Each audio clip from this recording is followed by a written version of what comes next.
ज्यावेळेस श्रद्धेचा प्रश्न असतो त्यावेळेस अशा प्रकारची बंदी घातली जाते.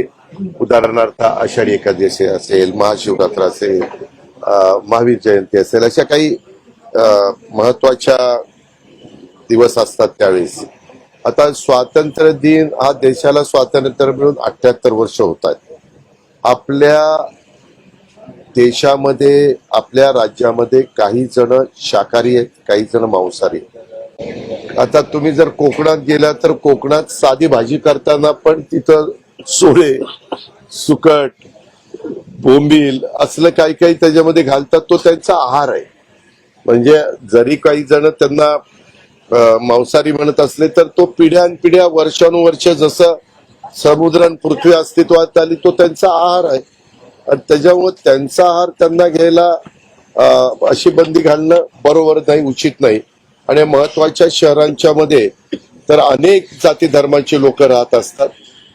आणि ही लोक राहत असताना मी मगाशी जसं सांगितलं, भावनिक मुद्दा असेल तर एक वेळ त्या दिवसापुरती बंदी किंवा आणखी काही काळापुरती बंदी घातली तर लोक एक्सेप्ट करतात. परंतु तुम्ही आता महाराष्ट्र दिनाला, 26 जानेवारीला किंवा 15 ऑगस्टला अशी जर बंदी घालायला लागला तर उलट अवघडच आहे. म्हणजे ग्रामीण भागामध्ये तर ज्यावेळेस एखादा कार्यक्रम असतो त्यावेळेस बकरं कापतात आणि तो कार्यक्रम साजरा करतात किंवा जेवण घालतात. अशा पद्धतीचं चालतं. पण मी माहिती घेतो. पण माझं स्वतःचं मत असं आहे की लोकांच्या भावना देखील महत्वाच्या आहेत. परंतु भावनेचा आणि श्रद्धेचा विषय ज्यावेळेस त्यावेळेस त्या विषयाकडे त्या अँगलनी बघावं.